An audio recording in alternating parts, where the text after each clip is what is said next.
Warren, kumusta ka na ngayon? Nakauwi na ako. Kaya, pupuntahan kita. Hinintay ko ang araw na to. Baka, masurpresa ka pa. Kasi talagang nagpaganda ako. Sandali.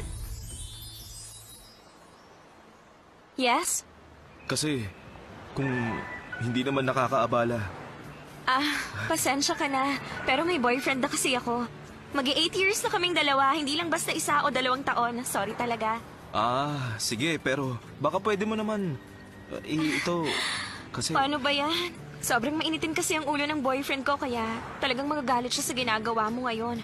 Makakaya mo kaya kapag nagalit siya? Ako? Pero bakit? Honey! Uy, Lily! Ano ba ginagawa mo rito? Doon ba sa bandang yun? Nahirapan akong hanapin, ang tagal na rin kasi. Ikaw talaga? Sino pala siya? Magtatanong lang sana ako.